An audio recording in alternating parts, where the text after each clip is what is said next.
going, everybody? How's it hanging? How's it happening? You guys know what it is. This is Kevin from the Chord Progression podcast. So TD rocks for rock and metal thrive. Wishing you guys a happy Thursday. It is October 15th. This is actually my dog's birthday. My old dog's birthday. Well, happy birthday, Kirby. But I've got an incredible episode for you guys today. So this band is out of Brazil, and they have toured with many, many great bands like System of a Down, Foo Fighters, Queens of the Stone Age, with In Temptation, Shinedown. They were going to be touring with Greta Van Fleet and Metallica. They're going to be on the Danny Weaver Presents Festival for 2020. But COVID happened.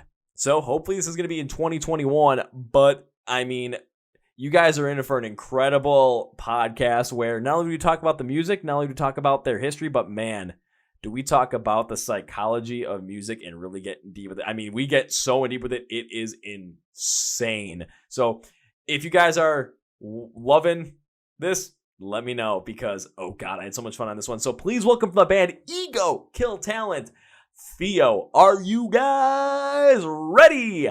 Let's go. Yeah.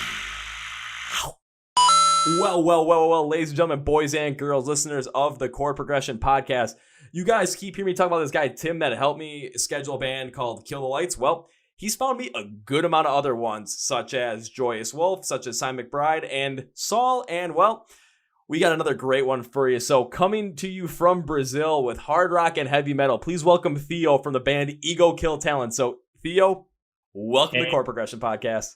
What's up, Kevin? Thanks for having me, man. Hey, thanks for being on. I know that first time we tried doing this, it was a little bit of a snafu, but hey, second time's a charm. Yep. It's working now. So, woohoo! I've had some other crazy ones where all of a sudden, like the first time we tried it, like, you know, sometimes someone got missed. Sometimes I've had one where the audio didn't work. Sometimes almost had one where someone's phone blew up on them because it was overheating. Yeah, I've had a lot of wacky things happen out here. So I want to start out with this because I haven't done this in a little bit, but I always love doing this. So Theo, what I want you to do is I want you to introduce yourself with who you are, what you do in the band, and then we're going all like old school, like a little fun fact about yourself. Like, and I want it to be the craziest thing you can think of because I've heard people give me their old YouTube channels and talk about like being a famous YouTuber in Sweden. I've heard people get, the best one I've heard was people gave me their Tinder bios. A whole band gave me their Tinder bios. It was the most ridiculous thing ever. So if you can top that, I've heard some other ones too, but the Tinder bio one always sticks out in my head. So if you can top that, go for it. Okay. I don't know if I can top that, but my name is Theo Vanderloo. I play guitar and bass on the band. We might talk about this here later, but we kind of swap instruments. I mean, we swap instruments, sorry. Some songs I play guitar, some songs I play bass. And I also write lyrics in the band. And yeah, fun fact about me. Let me think. Put you on the spot here today. Yeah. I mean, you really, it's hard to top that, but man, it's not fun, but maybe it's like something curious, you know. I really like meditate. I meditate a lot, like 2 to 3 times a day, and I just sit in silence for like 30, 40 minutes, and it's a trip. It is a trip. I gotta tell you, man, it's like our minds, it's the craziest trip you can get. It's in your mind. It's crazy. I mean, literally, I've done like mushrooms. I've done, I mean, I like alcohol. I like vodka, you know, I like hemp once in a while, but meditating, it's the shit. So one thing that I can tell is like, you know, let me put it like this. I'm going to put it like this. In the beginning of this quarantine situation, I had this friend of mine telling me about microdosing mushrooms, which is it's quite interesting. I mean, you know what? Put on YouTube. First of all, if you get mushroom trips on YouTube, it's so interesting because people from all around the world they have similar trips and with, I mean, from different backgrounds, different cultures, different religions, and they have some very similar feelings. And now there's this thing called microdosing that you just take a microdose and it's supposed to make you sharper, you know, and have a bunch of benefits. So this friend of mine, he's farming mushrooms, And he gave me some, and he said, try microdosing for, while you are in the quarantine. I think this is interesting. And I did for like, you're supposed to take 1 day and 2 days off. And I did that for like almost 2 months. And it's interesting, but to tell you the truth, meditating, I've been meditating for years now, but during the quarantine, I'm just like, I just made it longer periods of time. And it's changing something, man. It's changing something in here, and it's crazy. So it's not a fun fact, but it's like maybe a curious fact. That is a curious fact, especially for someone like myself, because I really don't meditate at all. Like my time for me to clear my head and just like not really focus on anything is when I go to the gym and I'm on the treadmill for like 50 minutes, or I'm on the bike for an hour.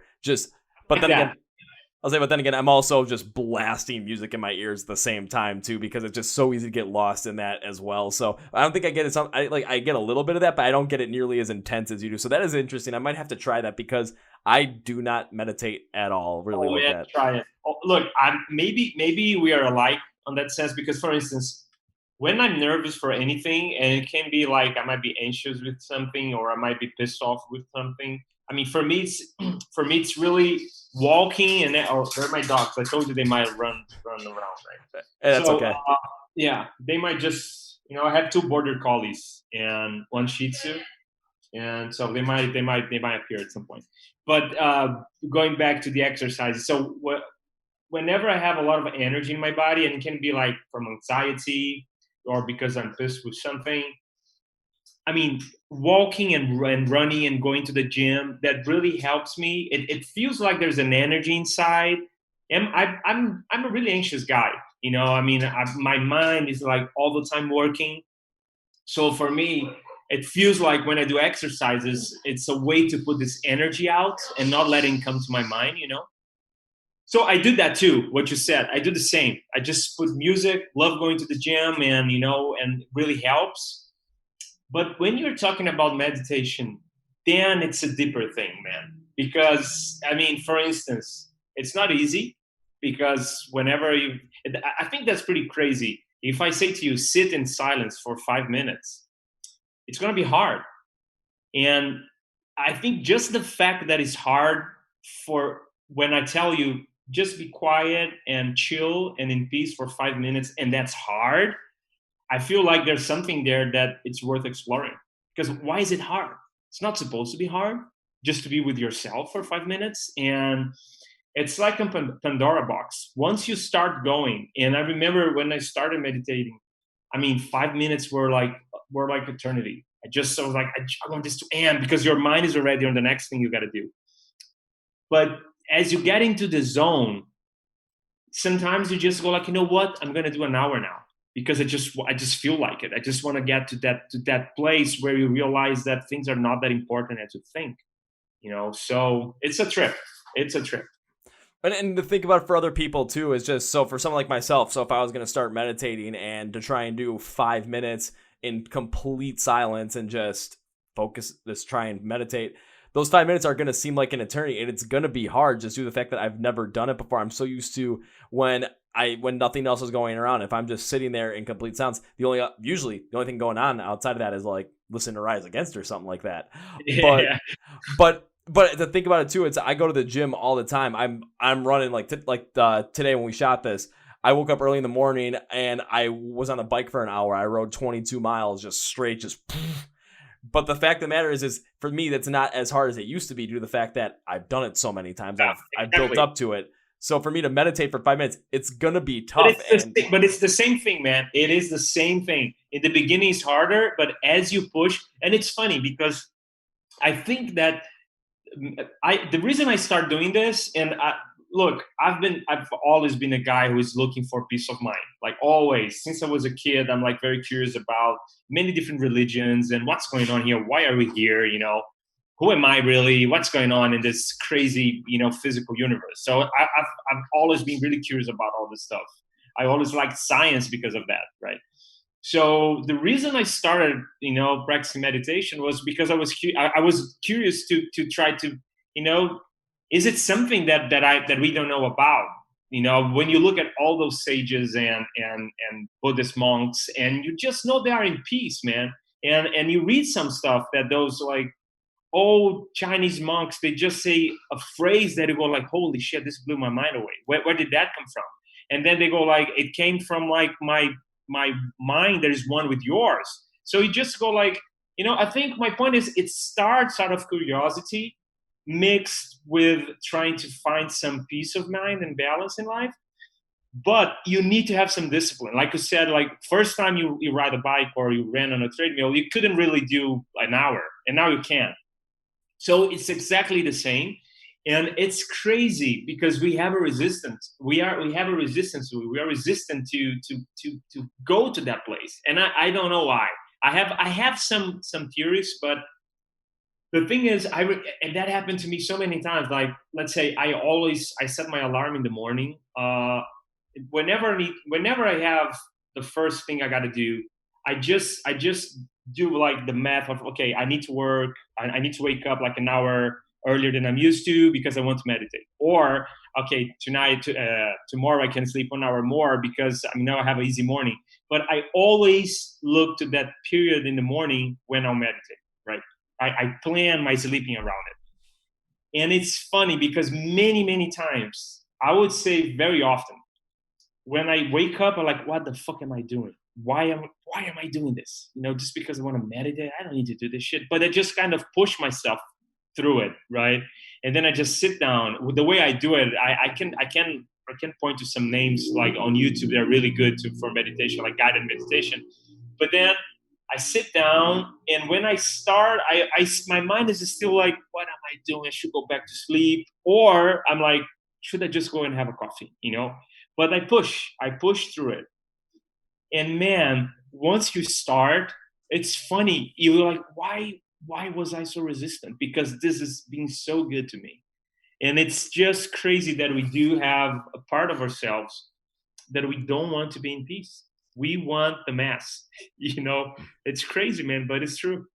Well, I think one thing behind that too is that I can kind of attest to this from a personal standpoint was why I think people are kind of afraid to do that and really go deep into their minds. And now we're getting all psychological with this stuff. This is awesome. So it's because it's not only they're afraid what they're going to find, but it's just they don't want to just realize essentially what's going on. They're too scared to figure out what it is because it might prove to them that something's not right and they have to change it, and they don't want to, they're resistant to change. That's human nature. And where I can go with that is going back to middle of 2017, where all of a sudden, like for me, it was in my mind destroyed itself, where my life was falling apart because all of a sudden I had been I just got out of college. I was working a job that I absolutely hated as a temp, and it was like every single day I went in there, it was I could get hired on, I could get fired, but they're not telling me anything until they like the bitter end of a decision. And like because it was something where okay, you're going to be here from February to through the beginning of May, and then after the beginning of May, all of a sudden they weren't saying anything, but I still had to come in every single day. So I kept wondering what the hell's going on. I actually didn't figure out what was going on until the end of December.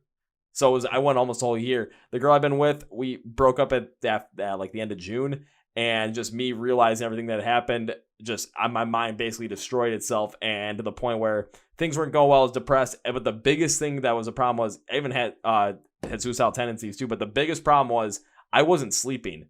Like I couldn't sleep because I try and go to bed, and all of a sudden my mind was just running consistently.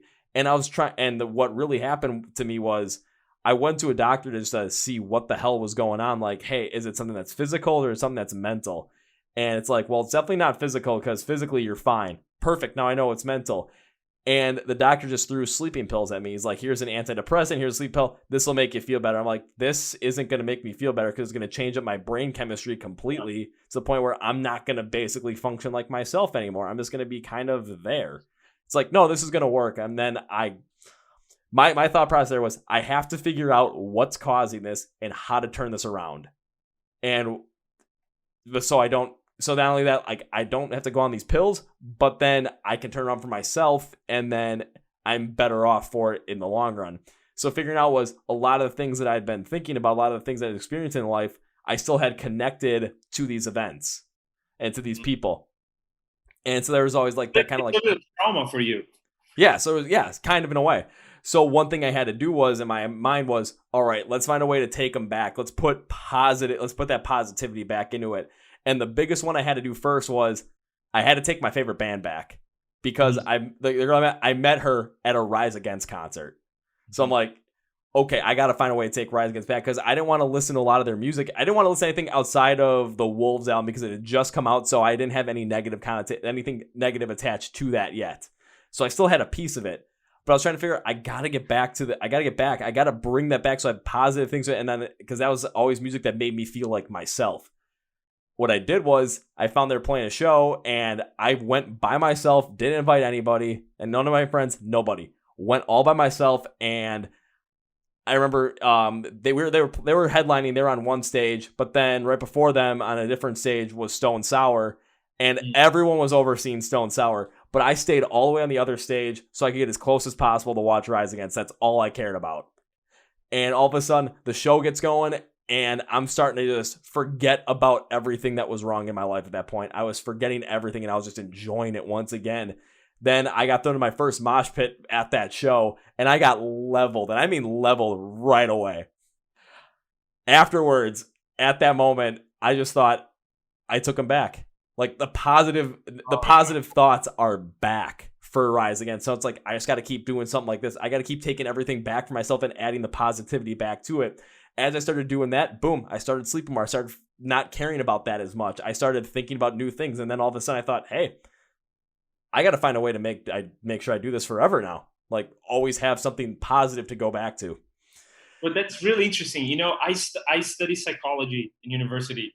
I didn't graduate. I did like almost all the way. I left university in like the last semester because I just had to move, and the music in my life was kind of taking over, and then I just went for it. But and what you did is so interesting, because the way our minds work, it's very much our brains. The way they operate is they try to attach meaning to everything that happens in your life and everything you see. Like when you look at something, your brain compares to everything you already saw in your life to define, okay, this is a chair, for instance. So it's crazy, but when you look to a chair, your brain your brain compares with airplanes, cars, persons, until it came to the conclusion is a chair. So the way the brain is wired, it's like we connect the dots. The brain is always connecting the dots and trying to get to conclusions. So if you are attaching your experiences to a bad memory or to a bad feeling, that's how your brain is going to look at it. That's why, that's how trauma works. And that's how everything in life works. Like if you were, I don't know, some people will have terrible memories from the COVID times, and they're going to attach some experience to it, and they might hate it for the rest of their lives. But it's just their brains. Oh, my dog. It's just their brains trying to make sense, and trying to connect things. So what you did is you kind of reprogrammed your own brain. That's what you did. I mean, you really went for it, and it's interesting because you found a way to do it. And this is so powerful because most of us, we think we don't have power over our lives. And what you did, you were like, hell with that. I will, like, that's what you did. And this is really, this is called being resilient. And I'm telling you, man, most of the people are not. And this is really sad, actually, because as you've proven, it's doable. You can do it, but it's, you gotta push yourself. And it's not easy either, because I still remember just going back to that time, because again, favorite band, Rise Against, favorite song of all time is Savior. And that song is all about going through a breakup. So just going through that at that moment and just completely having it just let my mind destroy that whole aspect of it. Like, I didn't want to listen to my favorite song at all. And that's horrible due to the fact that I have so much positive meaning attached to it. So many great concert memories, so many great memories of like when I first heard it, because I just had started high school, and every day we'd go to school it was like 5 of us that would drive there. Either on the way there or on the way back, we would hear it on the radio at least once. It was the weirdest thing.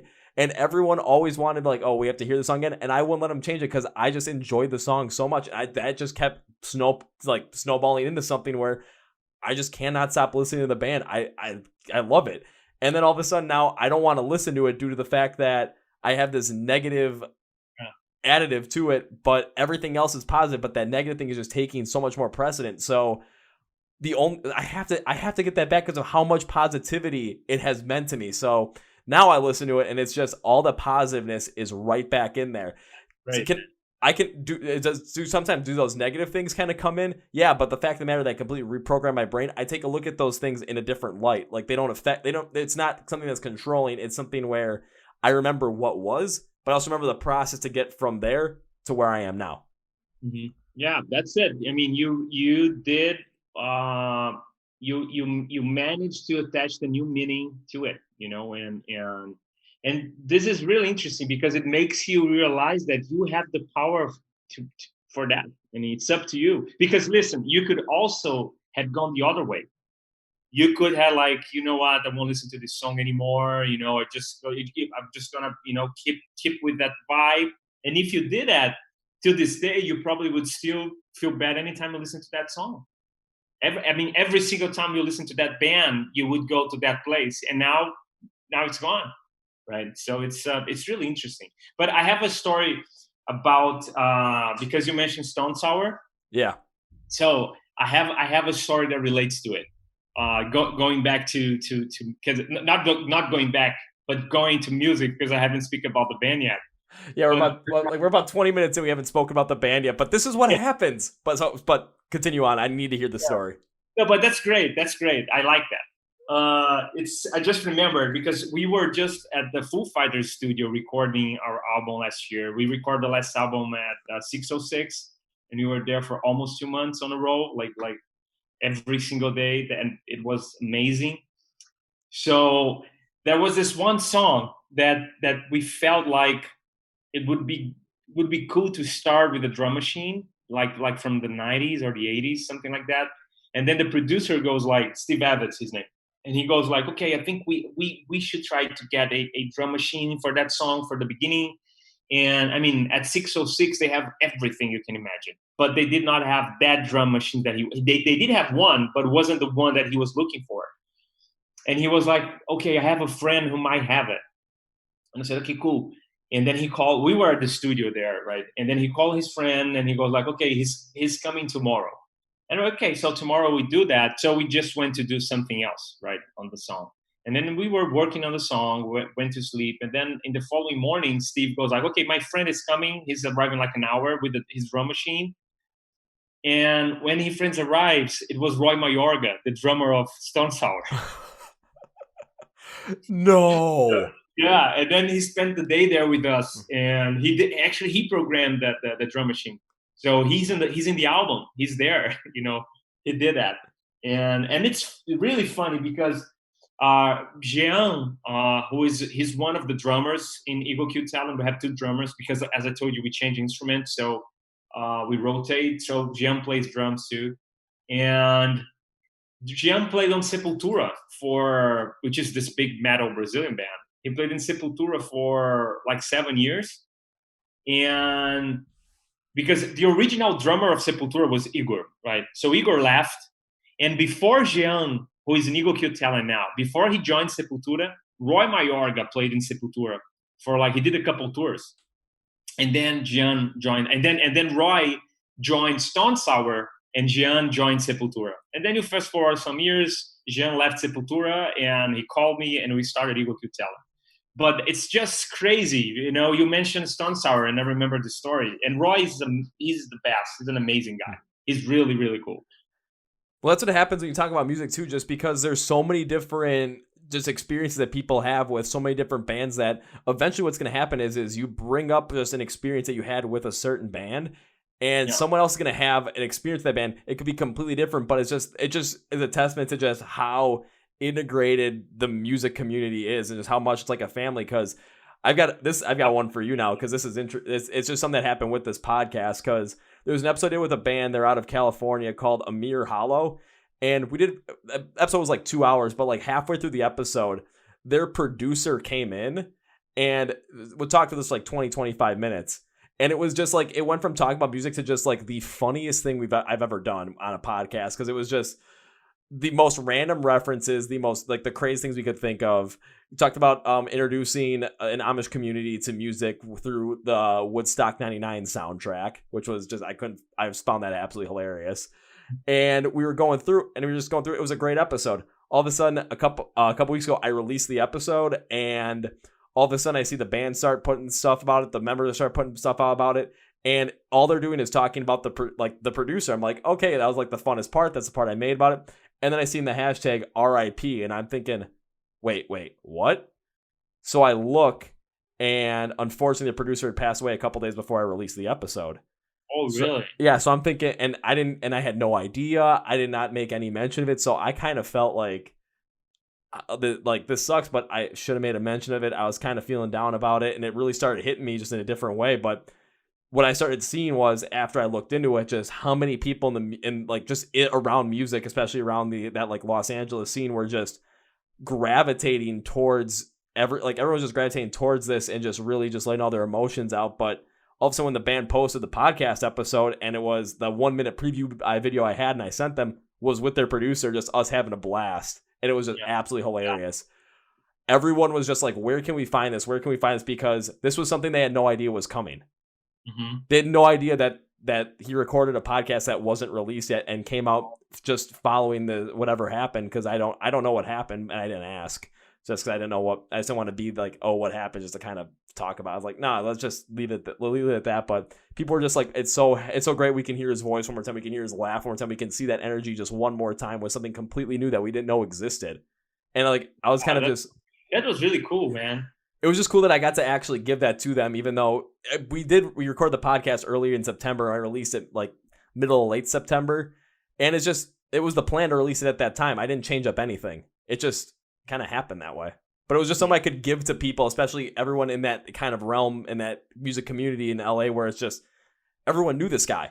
Mm-hmm. And now all of a sudden it's like he's gone, but here's something that you guys didn't know he did beforehand, and it's awesome. Yeah, that's cool. I will look at it. I'll look for it. I'll check it out.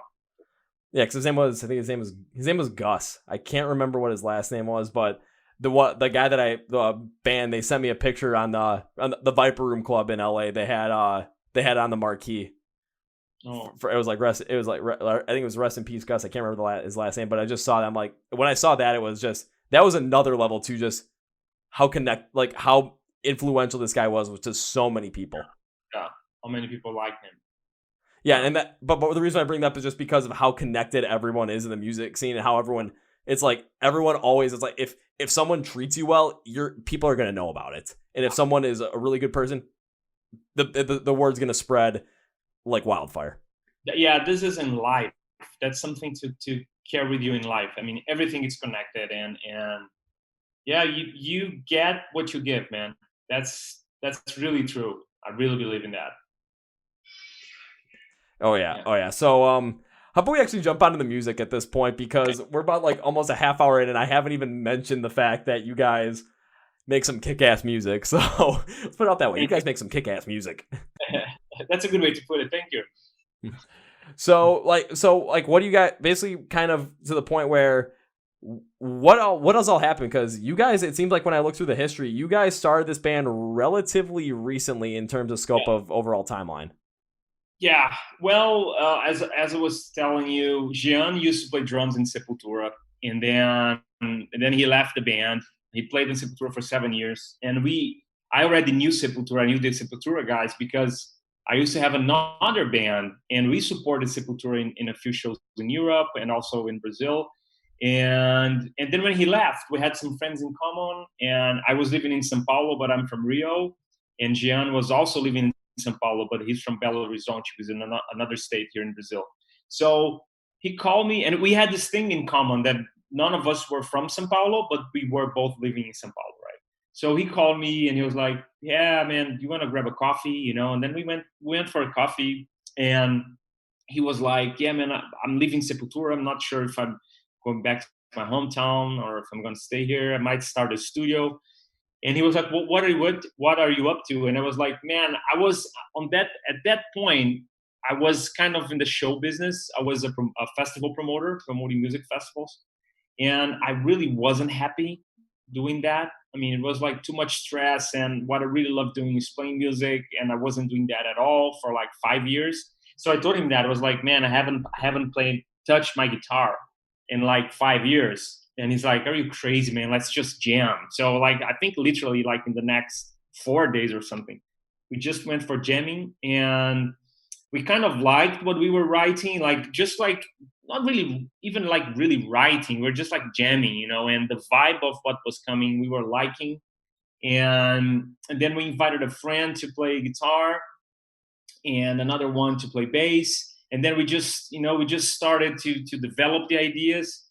And then what happened was John Dolmayan from System of a Down, he's a good friend of mine, and actually I know very well him and Serge.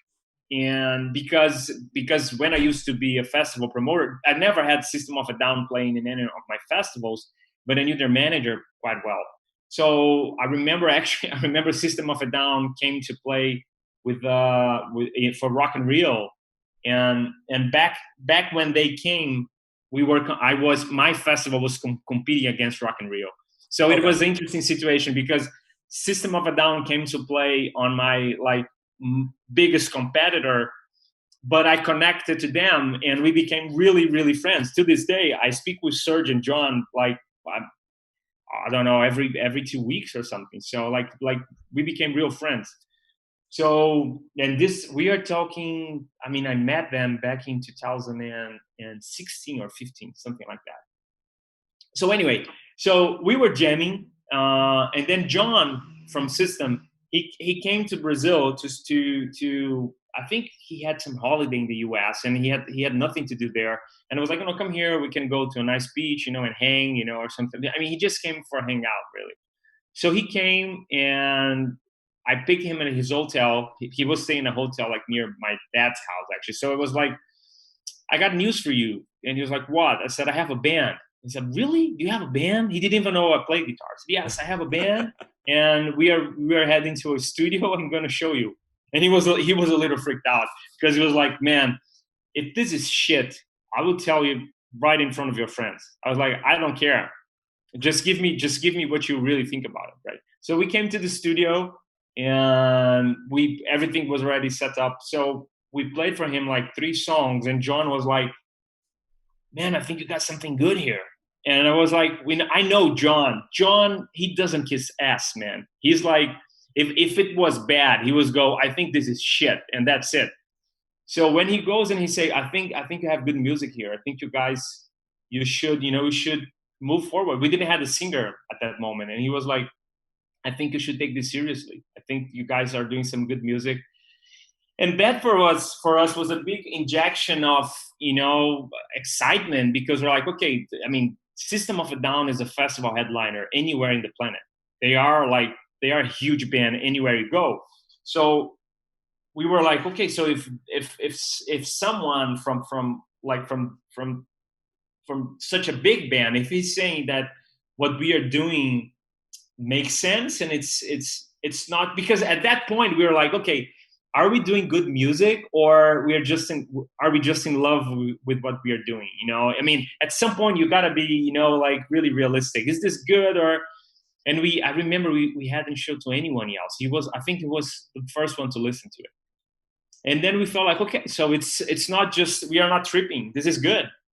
And from that we decided to we didn't have it, like I told you, we didn't have a singer back then, so we just invited Jonathan to sing, because I knew him like quite what for like 15 years. And we started a band. That was how like the band really started. So basically, to make a long story short, we recorded an EP, and the first song we released got top 50 viral in Spotify Brazil, UK, France, and Portugal, if I'm not wrong. Oh, Like wow. the first single we released, and we were really, really excited with that. And then we decided to record the full album, and we released the full album in 2017. And I mean, from that to here, it's been really fun. I mean, we did so many great stuff, man. We played Lollapalooza Brazil 2 times, Lollapalooza Chile. We played Download Festival in Paris. We did some shows with System of a Down in Europe. and we toured with the Foo Fighters in Latin America. I mean, we did a bunch of cool stuff. It's been really, really fun. It's like it's the best you can get, man. I'm having a blast, except for the pandemic. Yeah, I was having a blast except for the pandemic. But when I was taking a look at like kind of the history behind the band, just kind of seeing what you played, and I did see Lollapalooza Chile, Lollapalooza Brazil. Saw you toured alongside Landmer. I saw you toured alongside Foo Fighters and Queens of the Stone Age, which at that point I'm just like, huh.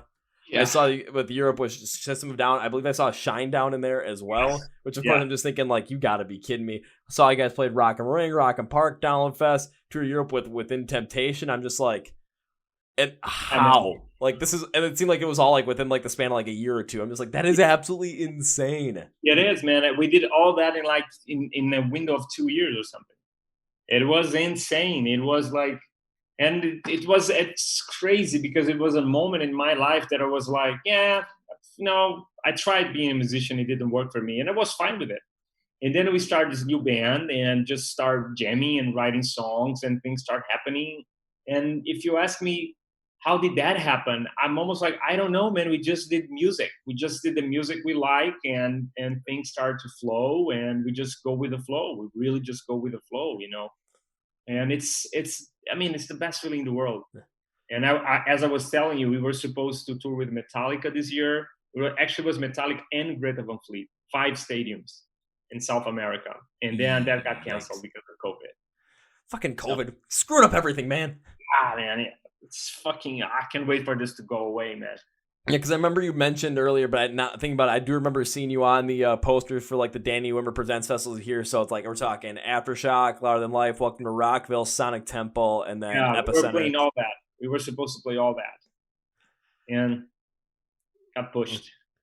The only thing the only thing I'm not the biggest fan about the Danny Wimmer Presents Festival is the closest one to me is like 6-7 hours away. So really, yeah. So usually like the ones that I would go to, it's like Rock USA, Rock Fest, just because they're Riot Fest as well, just because they're all around me and it's just easier to get to.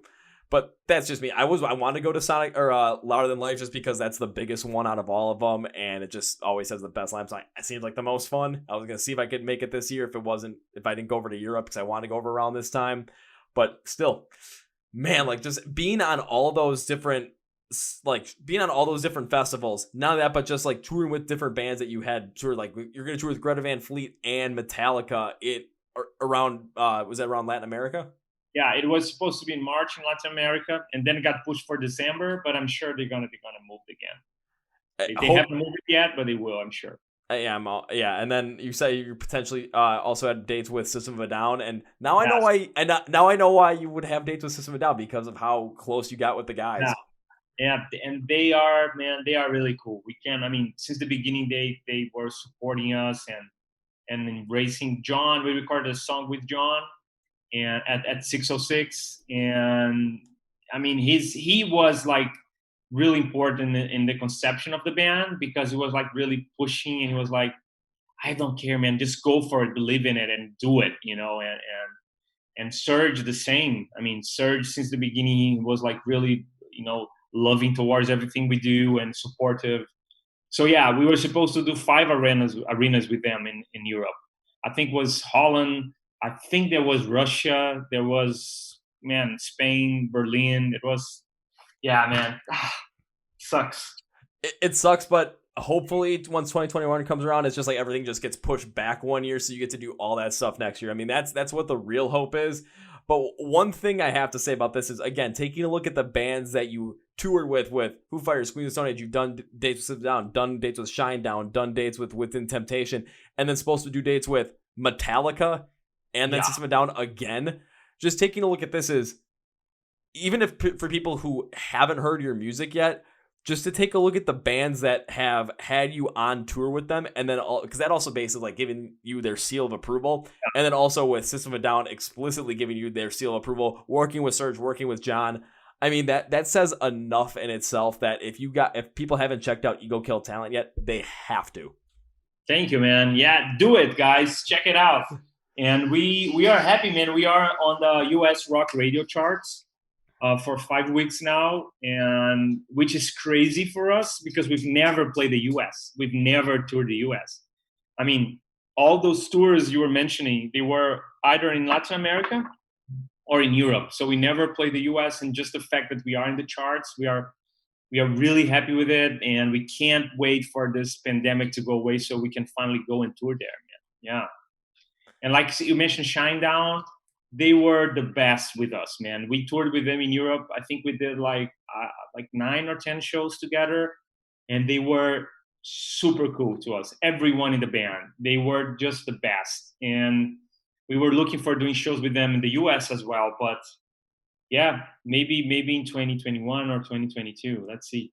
I feel like with everything you have in 2021, I feel like if you're going to try and do stuff with Shinedown, that might have to get pushed back to 2022 just based on logistics. Yeah, true. I don't know if we're going to have tours until the middle of next year. I don't know, man. It's just it feels too insecure. I don't see tours without a vaccine. It's like I don't think people will be like confident enough to go out, you know. And that's understandable. It's just so weird, especially with being from the US as well, just talking with other people from around the world, where it's with here, everything just got so politicized so fast that it's just everyone's got a feeling it's going to be over by the end of this year, just due to the fact that we've got an election coming up here at the beginning of November. And then once that's over, it's like, okay, it's just going to end up dissipating after that kind of thing. Or they're going to find a vaccine magically a couple days afterwards. It's crazy. I saw something on Instagram today. They were saying, why is everybody believing that COVID ends in 2020? Like 31 December 31st, the last day of COVID. Who told you that? Right? It's like, it's just that belief, and we don't really know. It's like, we don't really know. It's kind of like just the hope. It's because hope is a really strong thing, and just belief is a really strong thing. So it just keeps people going, and especially in times of absolute horror and travesty. It's just the hope that things get better. It's just the drive that keeps people going, especially in hard times. There's just here we go, talking about psychology again. Yeah, that is. There we go. In the end, it's all about that, man. Our lyrics are about that. But just one thing again about the COVID situation. We did something that was pretty crazy I think it was last weekend. We played a stadium drive-in show, and that with Bob Burnquist, you know, the skater. Yeah. Oh yeah, he's a really good friend. Actually, he's in the album too. He recorded percussion in the album. So he just put a skate ramp on the stadium, and we're gonna release videos of it probably in the next couple months. But basically, he put this half pipe, but a huge one, like the real deal, with I think it was him, probably more 10 other skaters skating while we were playing, and everybody was watching the cars, 250 cars parked inside the stadium, and that was crazy. When we're gonna release a live EP from it, and it's crazy because when the song ends, instead of listening to the crowd, you listen to the car horn,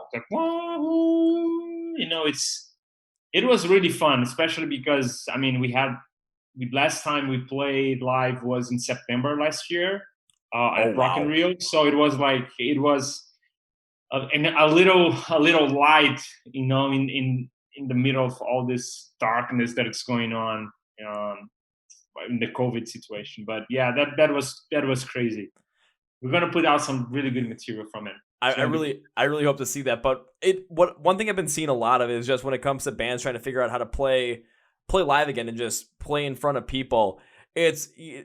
No one's going back to the way that it was at the moment, just because of the whole entire COVID situation. But I've seen bands get creative, and I'm trying to think of a couple examples. So there was one. This was back in July. A band that I've worked with. It's a group of three sisters. They're called GFM, and they were playing a show about 2 hours north of me. It's a real small venue, and I'm like, okay, I'll go, because I was supposed to see them 3 times this year. All of a sudden, I walk in there, I've got a face skater on, so it's a scarf that goes from here all the way down. Looks like the Guy Fawkes mask, so I'm looking total punk rock. I'm loving this. And all of a sudden, I see a couple people. They start a little mosh pit, and I can't help myself. I haven't been in a mosh pit in 5 months. Yee! You went for it? I went for it, and I was just having a blast in there. But I've seen a couple others, too, where some bands here, it's if they're playing shows here, it's all very small. It's all very small venues, and it's all very limited people, so people are spaced out. I've supported a couple bands doing that. one of the interesting ones I heard is out of Europe, a band called Thunder Mother. What they did was they bought a fire truck and they just perform on top of the fire truck. Really? That's a good idea. Yeah. And I'm just like, that's interesting. I wish bands do that. But here right now, there's a couple of bands that are starting to do in the US. They're starting to do some like the drive-in stuff. I know Skillet's got a couple of them. The one that's coming close to me is Beartooth, which I'm a little concerned about just due to the fact that I know how insane Beartooth shows are because I saw them last year. And if I go for a drive-in show, if there's like a Demolition Derby style mosh pit, it's going to be really hard for me to not drive my car in there because I'm going to miss. As bad as I'm like, I don't want my car to get wrecked. I want to get into that pit. So I would just go, fuck it. Yeah. My insurance rates would go sky high though. The last time you're going to do that. First and last. I think I might have to just buy like a old beater, like a $200, like a car maybe under $1,000, and all of a sudden, alrighty, just drive there. Why'd you drive this crappy car here? Here for the pit. So but they are doing a drive-in show? I didn't know about it. Yeah, they're doing a drive-in show. Beartooth's doing a drive-in show about an hour north of me in a city called Oshkosh. They're doing it on October 9th. That's going to be interesting. And it's like I looked at the price and I was like, it's $80 to get in one car, and you can have up to 5 people in that car. My problem is like I just go by myself, honestly. You usually go by yourself to the shows? Yeah, I usually go by myself to a lot of the shows, and there's 2 main reasons for it. The main reason number 1 is because there have been times in the past where I bought tickets with like, okay, people that say, yeah, I want to go to the show with you, cool. So I bought tickets. Then all of a sudden the day of, they're like, I don't feel like going. But they never pay me for the tickets. Like, well, that's not my fault. So I get stuck with that. So I'm sick and tired of that. The second thing is, if I go to a show, most of the time if I go with someone else, it feels like at times I have to babysit them. Yeah. Because it's like if I go to a show that I want to go to, all of a sudden there's a pit, there's like a total pit going on, and I want to jump into the person I'm with doesn't want to go anywhere near there, then I can't really get into that because we're gonna be too nervous. Oh, I got to back out of there. And I don't want to have to deal with that. Plus, when I'm there, it's like I want to just let loose and enjoy. So if I want to go to a pit, like unless you want to jump in there with me, see ya. Yeah. I have a friend. He's crazy for actually he's in a band. Raphael. He's the other drummer of the band, and he's crazy about Metallica. I am too. We first time we met was during a Metallica concert in Rio, but I mean I think he's been in like 15 Metallica shows, and he's always on the front, like right there, right in the front. If there is, I remember 2 times. Once when Metallica played Rock in Rio, and I was watching it in TV because I was in São Paulo, and I saw him on TV, just like there on the fence. And then when Metallica played Lollapalooza here in São Paulo, same thing. It was on TV, and I saw him on the fence. So I mean, I think he's been in 15 Metallica shows, and in all of them, he was on a fence. All of them. And so he just go by himself usually. So this one time he had this girlfriend, and he was like, so babe, I'm going to Metallica show, in 2 weeks or something. And so, yeah, so we won't hang out on that Friday night. And she's like, no, I want to go with you. And he said, oh, I don't think that's possible. And she was like, no, but I want to go. And he goes like, look, if you want to go, you can go, but you go on your own. I mean, it's just a coincidence that we are both going to Metallica show, but I'm going on my own and you were going on your own. And she was like, oh, you're exaggerating, okay, let's go. And once he was like at the venue, he just go like, okay, bye, see you later. And he just left her there. I mean, it was they lived together. Okay. I mean, it was like almost like his wife. He just left her there, and he just went that was one of the times I saw him on TV, and he was alone. So, yeah. Okay, I gotta ask this question. Are they still together or no? No. Okay. Yeah. I was gonna say, if they were, I'd been like, well, alrighty then. I wasn't expecting that. They are not, but he's still the same. He have a different girlfriend, but he would do the same thing. I have no doubt he would do the same thing. Well, I've got a friend too. I met her through doing a lot of this stuff. And she's the biggest Disturbed fan in the entire world. Like when I was in middle school, they were my favorite band. I thought no one could beat me at that point. No, this woman completely blows me out of the water with her, like how much she loves Disturbed. And she's good friends with the guys in the band too because of it. So back in March 2019 was my first time ever getting to see Disturbed live, and she told me, "Yeah, meet me at the right the gate, right at the rail on the left side of the stage." So 3 Days Grace opened, so I'm like, okay, I was enjoying 3 Days Grace for it, and all of a sudden the break happened, so people started like backing out, go to the bathroom, go get like a beer or something, and I found her, so I kind of wormed my way up there, and I got to hang out there in front of the show, and she's like, I'm always on the rail, I've seen so many Disturbed shows, and I do not leave this spot, like I'm always here.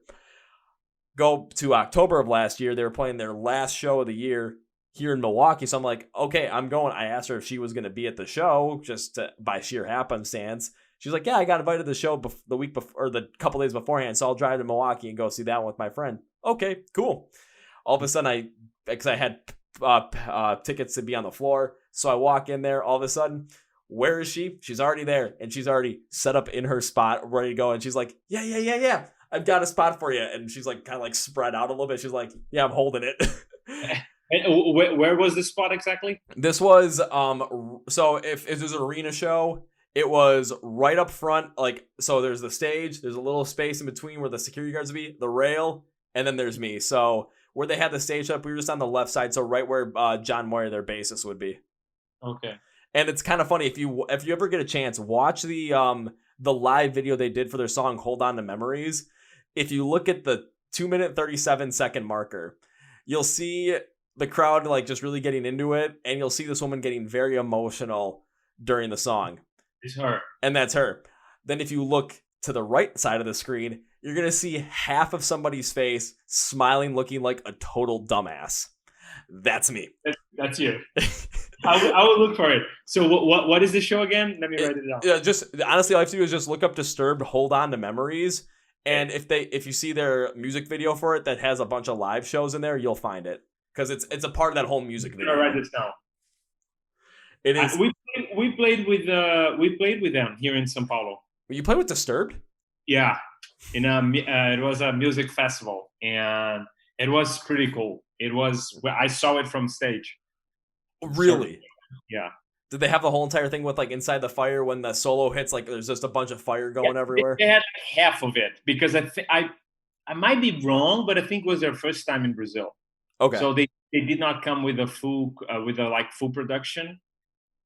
But there was a lot of production. It was like a big thing, It was a crazy night because imagine this was Marilyn Manson, Disturbed, and Rammstein. Oh my God! That was a big production. How? Just getting all three of those. When you said Manson then Disturbed, I was expecting Rammstein. I was expecting Rob Zombie. Yeah.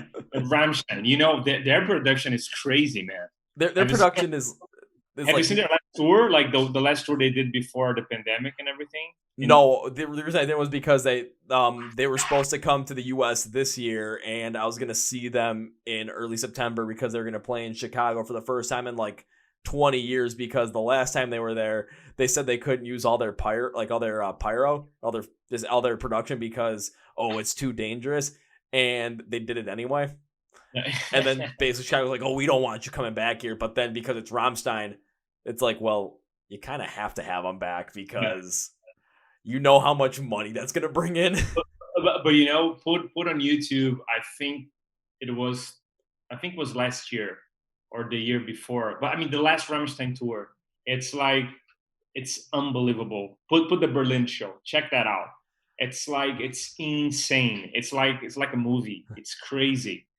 I was going to say, I expect them to go crazy in Berlin.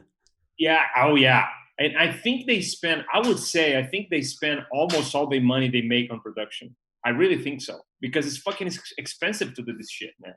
Especially when you think stadium size, It's crazy. Yeah, and then it's you kind of see some other bands too, is just when they go out on stage, I'll use Rise Against as the example, because when I see them go out, they do have some production, but it's mostly just you're gonna be focused on them playing. Like there's no like you know you get your lights, you got a little bit of like they got their stuff going on in the background like a video board kind of thing, but a lot of bands have that now. But it's just like when you're up there, it's like there's no real frills, no flair. They're just going out there playing, and I absolutely love it because the energy that's behind it. Honestly, I like that. I really like that. It's like some bands do it so well, like Rage Against the Machine, Yeah, Pearl Jam. You know, you go to their show. It's like it's about the music. You know, it's about playing. If you can find a way to really connect, you know, the production with the music in a way that it makes sense, it's not just like production for production. You know, it's because for some reason it makes sense. Then I think it's I like nice like stage setups. I think those things are cool. But there's some bands that are just they just think about production and then they forget about like the music, you know, and all that. So it's about finding the balance. Like for Rammstein, I think production is part of the show. I think it's like when you go. I don't know much about them, but from what I understand, it's when you're going to a Rammstein show. One of the reasons you are going is because you want to see the circus going on. Right? It's not just because of the music. So there is that too. Nine Inch Nails, they're pretty good with like lights and everything. They create the atmosphere, you know. Yeah, it's it got to be creative with that, right? To yeah. make to keep it interesting. So I'll show you like the three aspects. Like I talk about Rise Against Fire with like the show where it's like not very much production, where it's just going up there playing. Kind of mentioned Rage Against the Machine and that kind of same style as well, where it's all the energy that's there. But then there are times where like a band like I'm gonna use Guar for this example, where because I went to go see them, and when it came to the music, was I that big into it? I wasn't really caring about it, but just the show they put on with how crazy it was, getting sprayed with the red and green colored water all over stage, seeing an 11-year-old kid with the most epic mullet I've ever seen on his dad's shoulders, and the whole band just converging in on him and just blasting this kid with everything they had was hilarious. But it wasn't like the music wasn't the part of it that you wanted to be there. Yeah, exactly. It's something else. The band that I've seen completely like perfectly fit that line where the production was out there. It was incredible. And then the music just and the energy just matched everything was when I back in November of 2019 I saw Ice Nine Kills because they had the whole horror theme, the whole horror production. But just when you looked at when you watched the show was amazing. When you listen to the music, everything fit. The energy on stage was absolutely insane. And it didn't matter if you were in the pit, you were just outside the pit, or if you were getting pushed around. I would check them out. What's the name again? Ice Nine Kills. They're a metalcore band and their whole entire like gimmick is around horror, so it's like horror movies. They made an album in 2018 called The Silver Scream, and every song's about a different horror movie. Oh, and cool. The thing about it is every single song perfectly takes the vibe and the feel of that horror movie, puts it into a song, and then you just get some like absolutely crazy good stuff. Like Stabbing in the Dark is about the Halloween movie franchise with Michael Myers, and they perfectly add to it. Grave Mistake is about the movie The Crow, and it's a much more of like a hard rock melodic song, but just the way the guitar is tuned just makes you feel like you're in that movie. The craziest one they've ever done it's a song called It Is the End. It's about the Stephen King It movies with Pennywise the Clown, and they bring in two of the guys from Less Than Jake, the ska punk band, just to have like the trombone and the trumpet in there to add a little more of a circus feel to it. It is just brutal, but it's awesome at the same time. I couldn't get enough it the first time I heard it. I just was sitting there just like, where are they from? They're from the United States. They're out of Boston, Massachusetts. I'm really curious to check it out. I like horror movies. I think you might. I think I may have just turned you on to something here because for sure I would check it out for sure. Well, it's not that, but like because their last album was all horror movie based. The previous one was all based off of different books. Oh, really? And there's books that were also turned to horror movies like Carrie, The Exorcist, Dracula, like Dr. Jekyll and Mr. Hyde. Like they took a lot of this stuff and that's what they focus on. And I've been in talks with some people like, okay, what is their next one going to be like if they keep going around this? And I'm so damn focused on they have to do one about serial killers. Like just focus on serial killers. I do like the serial killers like series and documentaries. I like this shit too. It's crazy, right? And why do we like this shit? It's like, I mean, it's crazy, but it does make sense that they make an album about it. That I Yeah. think it makes sense they do it. That's what I'm hoping for. But I think if you especially like the horror stuff and if you like that metalcore kind of style, oh my god, it was something where I only heard 2 songs of theirs before I went to go see this show, and I really didn't want to go because I was just super tired that day. Light the Torch with Howard Jones was opening up, and then Fit for a King was in the middle. So like, okay, I'll go check this out. Why not? And when I saw the show, I was like, they went from being a relatively unknown band in my mind to now, like within like a couple of weeks, they're my second favorite band of all time. Like that's how quick it was. That's impressive. You really got me curious.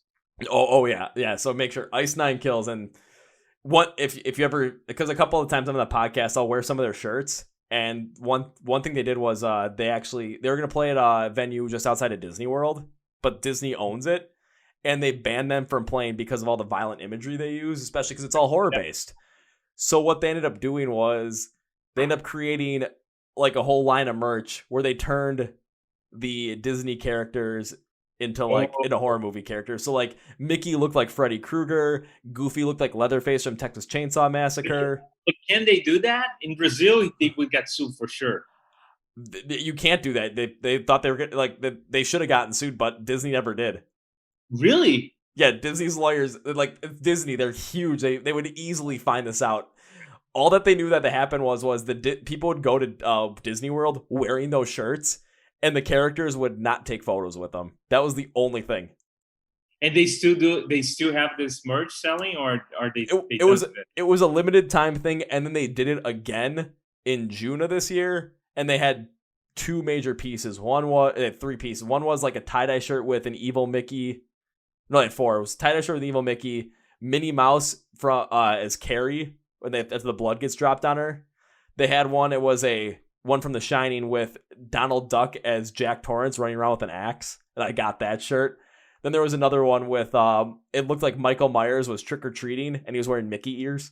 I got that one too. I thought that was too funny. But they were smart, because if they make limited editions, there's not much Disney can do. Because here's the thing: if you do something like this legally, Disney would have to send them a notification saying you got to stop selling this, and they would have to stop, and that's it. If they would keep selling it, then it could get messy. But if they just did that once and then it's gone, it's like Disney can't do much. They're not selling it anymore. So what are you complaining about? Yeah, it's like they put it out for 2 days for that one. But this is where it gets interesting, because the Freddy Krueger one, that one's still up on their site. Oh, really? Is it still there? From what I remember, it's still there, and I think they even had I saw an ad for it today. So it's still there, wow. And they still haven't said anything about it. Like I bought that shirt back in January, and I still have it. It's still up there. So they have balls. They're just like, fuck it, let's see what happens. Yeah, it's hilarious, but it's just I couldn't get enough of those shirts. I wear before COVID shut everything down. I still have a full-time job, so I'd go to work, and I'd wear them. And the crazy thing was there were a couple people that really disliked them. However, the first time I wore one, I walked in the elevator, hit the button, all of a sudden it closes, boom, the door opens. Head of the company walks in the elevator, and here I am wearing my evil Donald Duck shirt. I'm like, oh, this is not good. Yeah. All of a sudden he looks, he's like, this is what he said to me: I know I should be mad, but that shirt is awesome. Really? I was like, I got him on my side. Woo! Yeah. That's funny. Yeah, so when I was in the office, no one ever bothered to stop me anymore after a while. But that was the job you did not like, right? No, this is a job I still have now, and you still have it. I'll put it this way: when it comes to what I do, I want to make enough money off of this so I can just do this full time. But having to have a job to kind of supplement this and supplement my life, and be able to save, just basically have a good source of income still. Having what I have now, I'm perfectly fine with. Yeah, that's great. Yeah, it's about finding that balance, and I really think, and then we go back to psychology and meditation. I think it's about being happy with yourself, right? And if you find a balance, and your boss likes your evil Donald T-shirt, it's all good.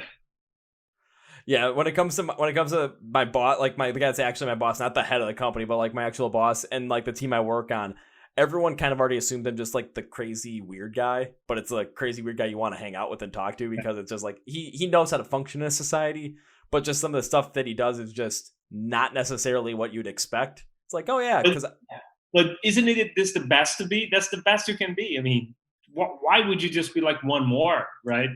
If you can, I think I'm right there with you. I think I'm literally right there with you, because I'm like, it's funny. Like in my family, for instance, I am like this. I'm the rock relative, right? Like I'm in a rock band and I play yeah, stadiums and I tour with bands. But at the same time, I love psychology and I love talking about this stuff that we were talking like the whole time, but especially in the beginning of the conversation, like meditation and and I don't think people really get me. They're like, wait a minute, are you a rocker or are you a psychologist? What are you really? And feels like you'll get a little bit of that too. yeah, and one thing that I do too is it's just like during normal day, it's like okay, like during normal week, I work a full time job. I work out almost every single day because that's what I like to do. It's just my time away from everything. I do all this stuff, and then it's like, do I have time to hang out with my friends? Yeah, I still hang out with my friends. I still see my family a lot. I do a lot of the stuff I want to. There was even one day where I went to work. It was a Monday. And my boss was like, okay, so what did everyone do this weekend? Anything interesting? And my response was, I saw one of my childhood friends get married. I got really drunk and then I jumped out of a plane. This was like this what I said. They're like, okay, you have to like describe something. Like, well, one of my friends that I grew up with, he got married. Of course, the wedding reception, we were drinking a lot of beer, and I forgot that the next morning, one of my other friends and I, we were going skydiving. Like, Yeah. so I'm like, that's basically how I put it. And it's like, why did you do all this? Because I wanted to. It's like, Yeah. I'm just gonna do things that I want to do, and it's someone asked me, how do you get to do all this stuff? And the best way to describe it is a couple reasons. One, I don't sleep as much as a lot of other people, but that's just came natural. That's just something that I basically had to build up. But two, I just make sure I use my time as efficient as possible. Like there's really not any downtime for myself as much. But it's like when I have that downtime, like when I'm like, okay, you kind of want that downtime to just recharge your batteries. For me, my mental downtime is when I'm in the gym because it's just my time to just focus on me. That's it. Yeah. I have the same. I love going to the gym. But one question: did you skydive in Hangover? Yeah, unfortunately I did. That was However, the thing is just because like with working out, with how much I do, with how much cardio I do, because like ever since COVID hit, like everyone has to work out with a mask on. I've been doing that since 2016 because I've got one of those like high altitude training masks, so it restricts how much oxygen you can breathe in. Oh, really? So So jump out you're of so jump out of a plane from 15,000 feet in the air when the mask that I run in, it's already set to 12,000. Like the lack of oxygen did not affect me at all. Like it was nothing. And the rush and everything, like I was excited for it. I didn't get nervous until because it was a tandem jump, until the guy almost kicked me out of the plane just trying to set up for the jump because he pushed me too far and I basically was like all the way out. really? So I had to push back. I'm like, no, dude. He's like, what? I'm like, you weren't set. That was the only time I got nervous. Fuck. And all of a sudden, he's like, you ready? I'm like, let's go. And then just fell out. Was having fun. But yeah, it was kind of like that. There was a little bit of a headache afterwards, just being suspended up there because the harness was so tight. So everything got like compressed and like the blood was just not flowing to certain places. So I'm just like, this kind of stinks. This is not good. I never did it, but I really want to do it. I really want to do it. Give it a shot because it's something that if you don't do it, you're always gonna just think, oh man, I wish I would have done it. Me, I would go again. I wouldn't have gone again like again that day just because of just how tight that harness was and just like, oh, I just kind of don't want to have to deal with that. Plus, being hungover, I didn't want to do it again. But yeah, I would do it definitely. But I think I would like to learn to do it by myself. Like just like I know you. I think you need to jump a few times, right? With like attached to someone to learn, and then you are able to jump by yourself. But I think I would like to do it by myself. What I was told was like the first couple of times you have to do it with somebody, and then afterwards, if you get certified to take class or something with whatever place you would, it's just what they do is they let you go by yourself, but then you have a radio in your head, like in your helmet, and someone on the ground will basically direct you to basically after you deploy the chute. Like, okay, turn here, turn here, turn here. And then after a while, they just start saying, like, after enough jumps, they'll start directing you less and less and let you do it on your own. Unless you start really messing up. It's like, okay, quickly do this kind of thing. But then after that, it's just, then you can just basically free jump however you feel like. Yeah, that feeling of flying, that's probably awesome. What really got me was because they said, alrighty, make sure that, I remember this clearly, they said, make sure that your head is tilted up so you're looking at the horizon line so that you don't, like, because if you look straight down so you don't freak out or, you don't lose your breath too much. All of a sudden we jump, and what's the first thing I do? Looking straight down. So what happens when you look straight down? What is the feeling? It was cool just because it was like I could start seeing the ground like start coming up a little bit towards me. It wasn't super fast because again, 15,000 feet up in the air. Didn't deploy the chute to like maybe like 7,000 or 8,000 feet. So all of a sudden, like I'm starting to see it start coming towards me, and it like knowing that the chute was still there, it was still cool just due to the fact that you can start to see it coming up towards you, and then you kind of picked up your head too, and you look out and you just can see so much, and you start feeling that rush of you're going like 120 miles an hour just straight down. Yeah, that's probably awesome. It's like there's no roller coaster that can top that. Yeah, probably not. Well, there are some crazy roller coasters in I don't think it's Dubai, but there's this roller coaster from Ferrari. Did you hear about it? It goes like it goes like extremely well. I don't count because in Brazil we don't say miles per hour. We say kilometers per hour. Okay. And it's like 100 kilometers per hour. I don't know how many miles is that, but it's like it's pretty damn fast. It's like really. I'm trying to think. That would be 63 or 64. Yeah. So in a roller coaster. So is that consistent speed though, or is that just on the drop? Yeah, I don't think it's on a drop. I think it's like it's on the way into when it's even before you go up. Oh, yeah, it's something like that. So you just go like, and then you go up, and then it comes down to the other side. And well, I was really pissed off because me and my girlfriend, we love going to parks and to roller coasters. So we were in Dubai visiting my brother. My brother lives there. And literally in the day that we landed back in Brazil, we found out that they had that there. Oh. And we were there for like almost 2 weeks. We're like, we just landed. And it's not, it's not like you go to Dubai every year. So it's like, yeah. Well, when you come to the US, the one park I would tell you guys to go to it's called Cedar Point. It's in Sandusky, Ohio. So I've been there twice when I was a kid, and so one of the coasters, it's kind of got that like same chute where just you shoot straight out, you go up, kind of come around, and then straight down. Mm-hmm. I think it tops out like 130 miles an hour. They said from the launch, but as you go up, you're losing speed. Oh, there's one though, if I remember, it was called the Millennium Force, and it's just when you go up, it's that steady incline, but when you drop, it is almost a straight drop into the ground, and then when it curves out and finally levels out, it levels out pretty much on the ground, so you get to see the whole ground like come up at you. And I think the drop tops out on that one about 93 miles an hour. Oh. And there was one time, the second time I went there, because this is interesting, just kind of talking about theme parks on this one. On that ride, the second time I was ever there, because I was 13 or 14 years old. I'm on it with my mom, and all of a sudden I get hit, like we're going through the rest of the coaster, because after the drop, you still have another like minute before the ride's over. Mm-hmm. About halfway through, all of a sudden I get hit in the chest with something. I was like, did I get hit with like a branch or something? And I look down, and there's a pair of glasses just sitting right here. As we're going through, all of a sudden I start seeing the pair of glasses start going up my body. I'm like, oh shoot. They launch up. I quickly lifted my hand, grabbed them, and held on to my shoulder. I'm like, dude, someone lost their glasses. Yeah. So all of a sudden it stops, and I see this guy like just like violently going like this, like kind of mad. I asked the person, I'm like, hey, what's going on with him? All of a sudden they're like, oh, he's mad he lost his glasses. And I just said, you mean these? Yeah. All of a sudden I just hear him, hey, someone caught him. And this guy turns around with just look up just like, and there's me just 14 years old. Hey, I got him. And how far were you from him? About 3 or 4 cars. That's crazy. So it was the thing that surprised me was that, because again, they go out of his pocket and they fly up.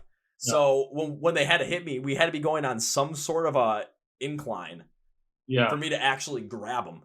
Yeah. Or was it a decline? I can't remember which one, but I remember it was something. It wasn't straight. Yeah. And when we were in Dubai, we went to that like that palm tree island is very famous in Dubai. It's like a palm tree, an island that the form is a palm tree, and they have a water park at the end, and that was pretty crazy because I mean they had those water park rides, and it was the first time in my life that I was in one that the pressure of the water would push you up. Instead of going down, you go Oh, up, and then you go down, and then you go up again. It's crazy. It's crazy. It was really, really fun and really hot too, man. It was. I mean, you can't stand in the sun when it's summer in Dubai. It's like hell. I was gonna say now, if you want water parks, come to my neck of the woods. Come to the U.S. Come to Wisconsin because we got a little city, a little town. They're about an hour north of our state capital called Madison. It's called the Wisconsin Dells, and it's just there are so many different like hotels and resorts, and all of them have water parks in them, indoor, outdoor. Oh, really? There's Didn't know that. there's also a park called Noah's Ark, and it's just there's water slides it's all just a whole one big outdoor water park. It's just water slides everywhere. Anything you could imagine, they got it. Cool, man. That sounds fun. So it's something. If that's anything, that's basically me telling you guys, come to Wisconsin.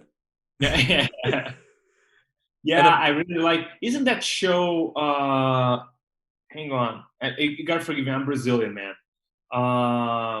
That 70 shows, isn't it yep, in Wisconsin? Yeah, yep. I love that. I watched the whole thing. Oh god, I've seen that. I probably watched that show about 5 or 6 times already. Like the Yeah. whole entire thing. It's good. It's really good. It's really, really good. And I'm, and Go And not ahead. only that, but it's like just like the care, like everything that they do, like they really took the time to make sure that everything encapsulated being in Wisconsin in the 1970s. Really? Like it's So I you think they did like they managed to picture the vibe? oh no, I don't just think that. I mean, I asked my mom and dad on that one just because my mom watched the show too, and she's like, oh, this is pretty much straight and narrow, straight down. Like they've perfected this. That's awesome. Just Yeah. like that feels good, just because it just. But then whenever people think about Wisconsin, people think it's like that. It's like, well, not anymore. I mean, that was 70s was 50 years ago, man. Come on. It changed. It evolved. Yeah. It changed. Well, I mean, well, not a lot has changed, but stuff has changed. Yeah, and everybody there is on. I mean, all the actors are so good. Everyone is good. The Oh, writers are so good. yeah, except for when the season 8 when Kelso and Eric weren't there. That one can kind of be forgotten about at Yeah, points. yeah, yeah. They Ex- shouldn't have done that. Yeah, they should the only I think the only redeeming part about that season was the fact that Red was still absolutely hilarious. yeah. Red. I mean, that guy's so good, man. That actor, he's amazing. I mean, and sometimes you just hate him so much.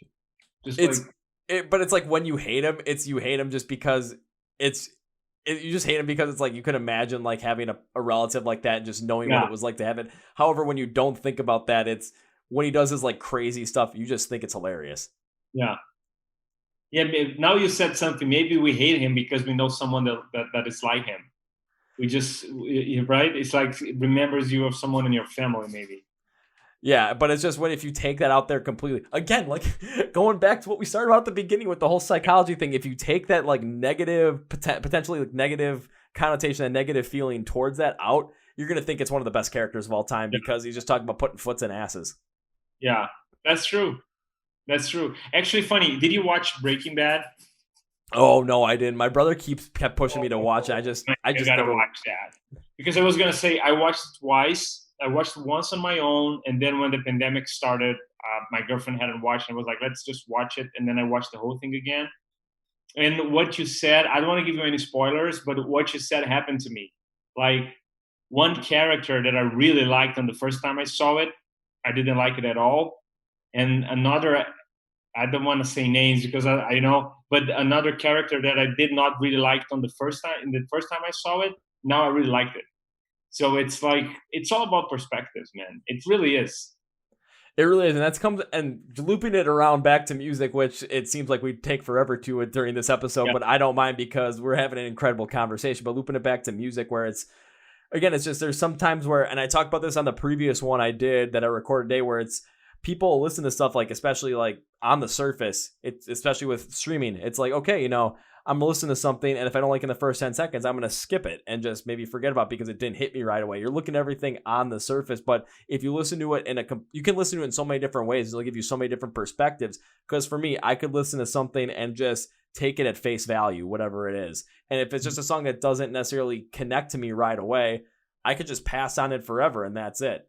But if I take a look at it a little bit deeper, just really try and listen to a couple more times, really see if I have a different vibe to it, if I have a different mindset to it, where say I'm listening to it for the first time, but I just have it on in the background, it'll be completely different than if I'm listening to it while I'm driving and that's the only thing that's going on. Oh yeah. Or for like myself, what I do is when I'm doing like album reviews or really looking deep into songs, now I'm looking at it in a completely different light because I'm looking at it in how the song is constructed. I'm looking at all the different progressions that go through it.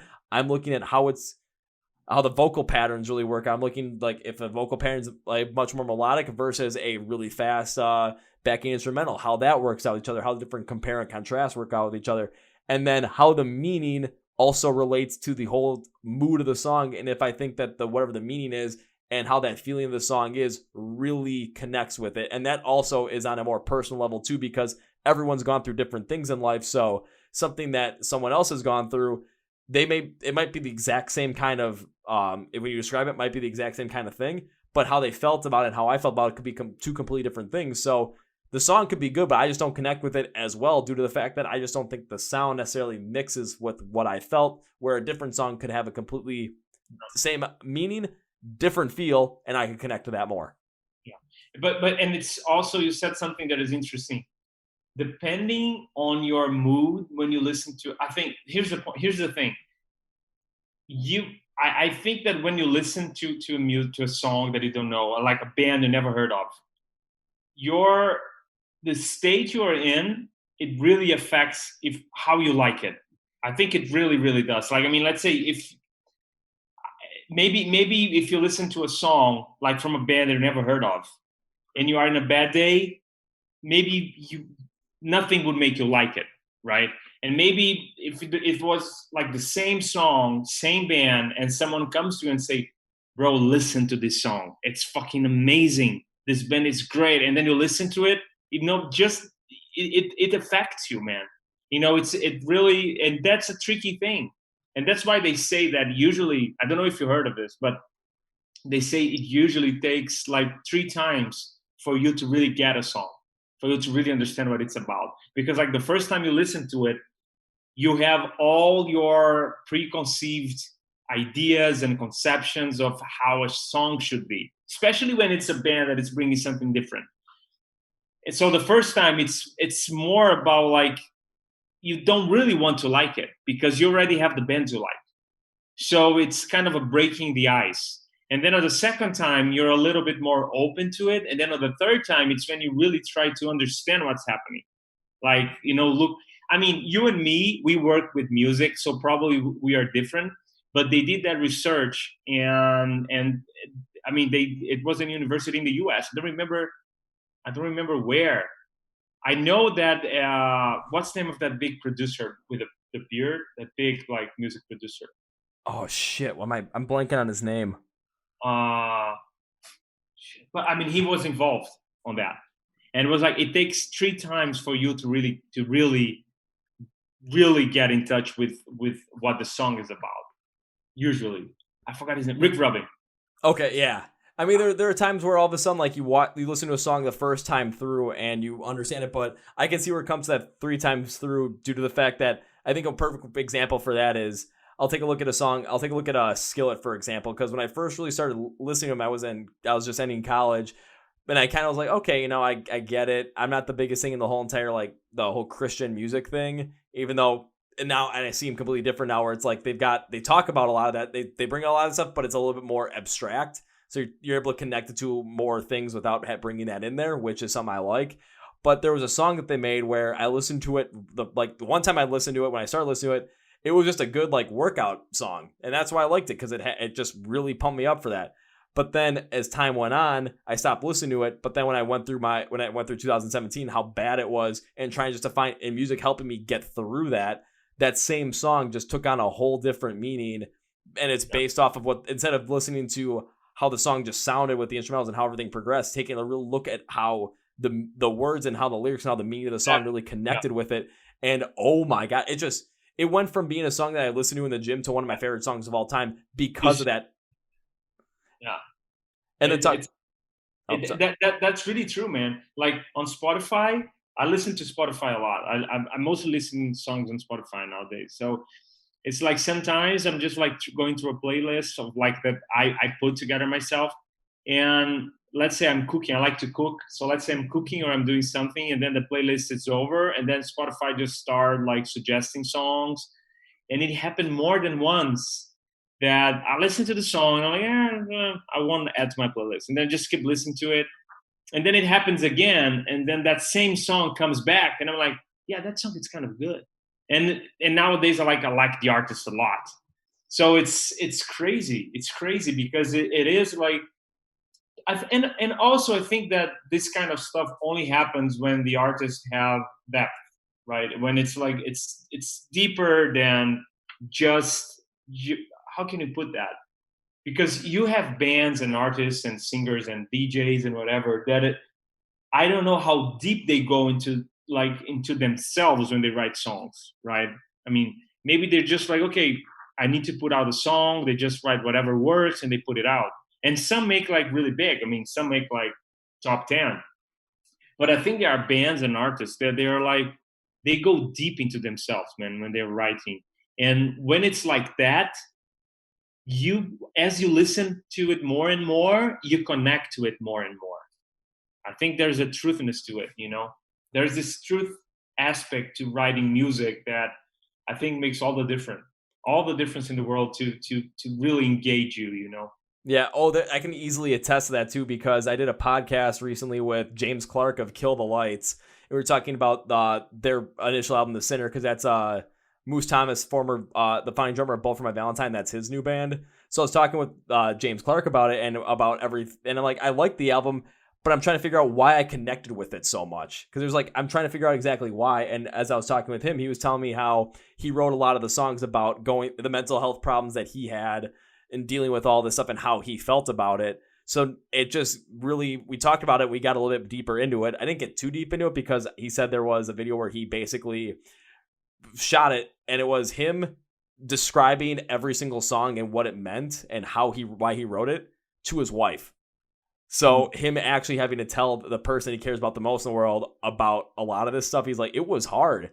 And I ended up watching that because I found it, and oh my God, is it powerful? And then I was listening to the album again, and it took on a whole different meaning. And it's just because now I can see where he was coming from. I can understand how much he poured into this, but also knowing hearing what he went through and being able to talk to him about it as well. Now I'm able to see the parallels between what he's talking about and my life at the same time too. And then just seeing how those sounds relate to what I went through and like I always say this, give a tangible feeling to an intangible, like something that's intangible to really describe. Yeah, that's an interesting way to put it. It's trying to make tangible what is intangible.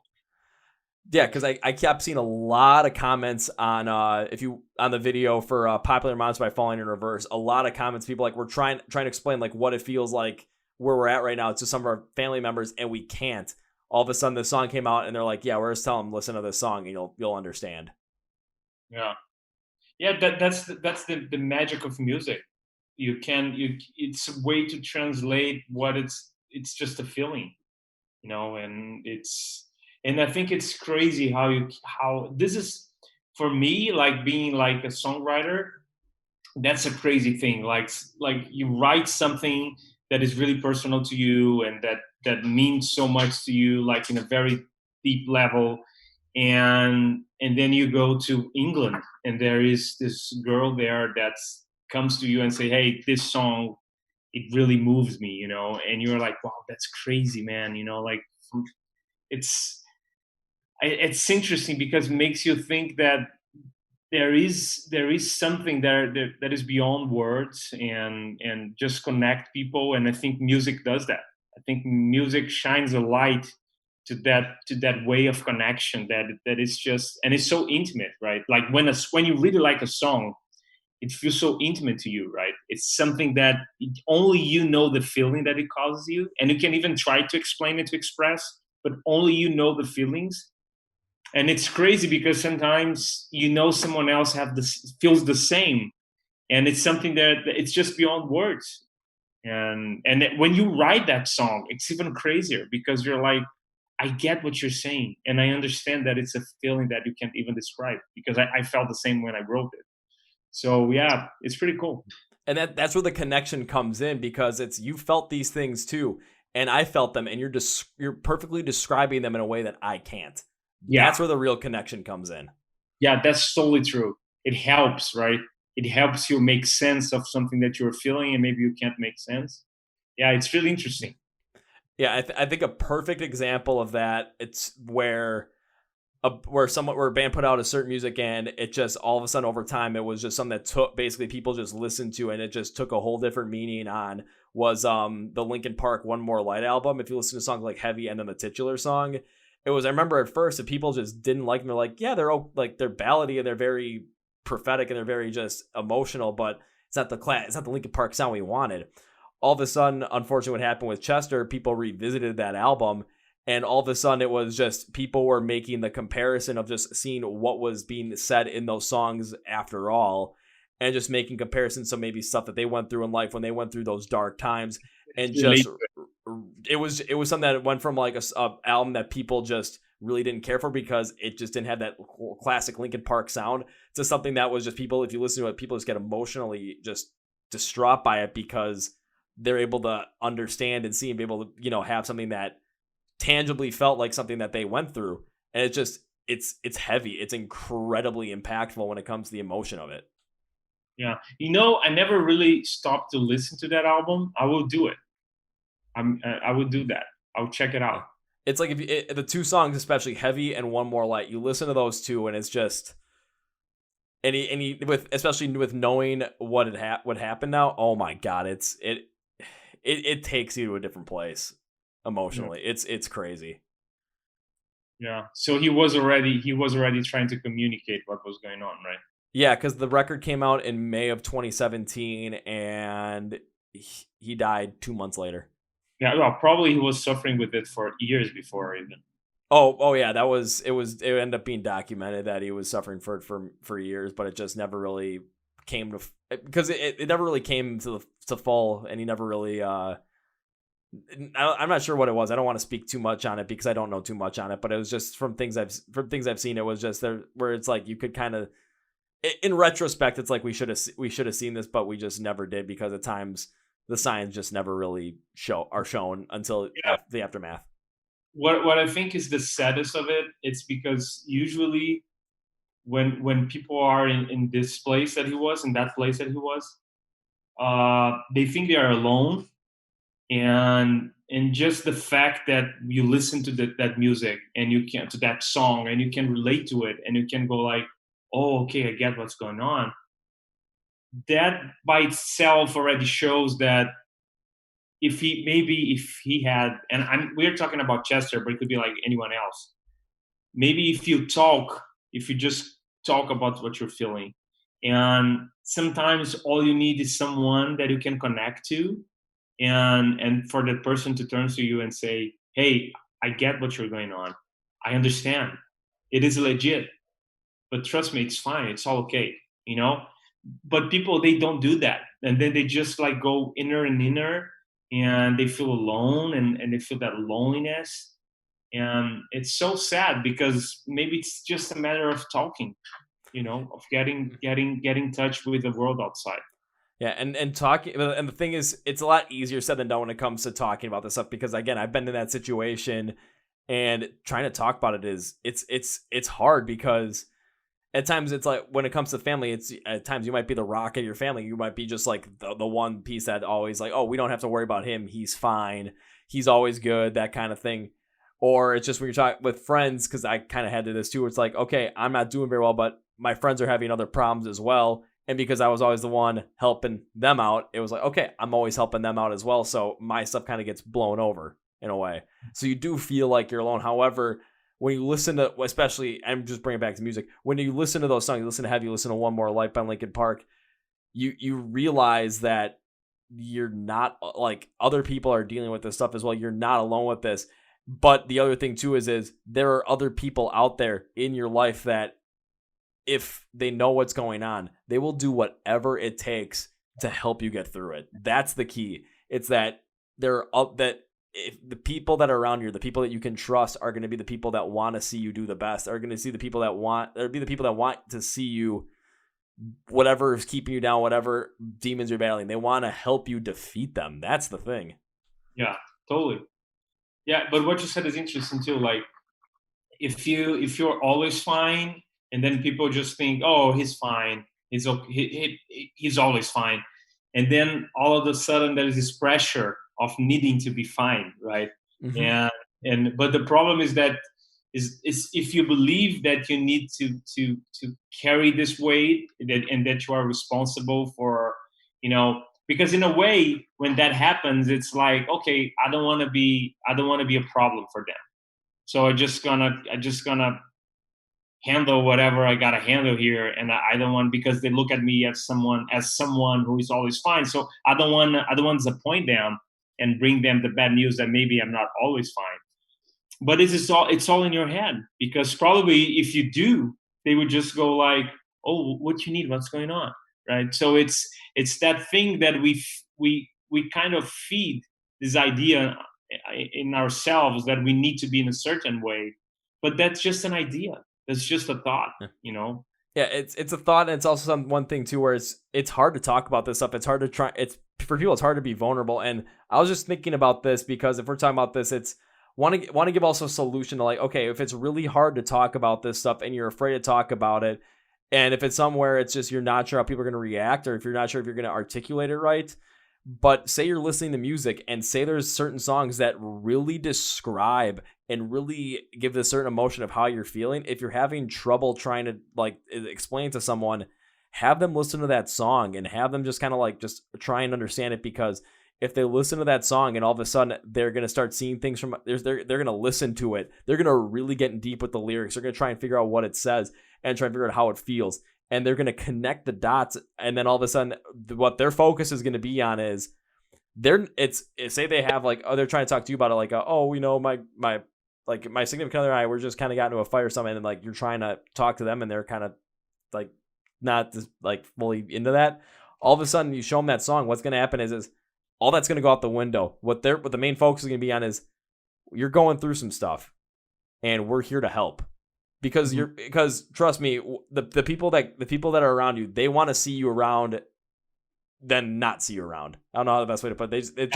They want to make sure that when you say you're fine, that you're fine, that you're not just saying it because there's pressure. They want to make sure that the smile on your face is because you are happy with life and the way it is right now.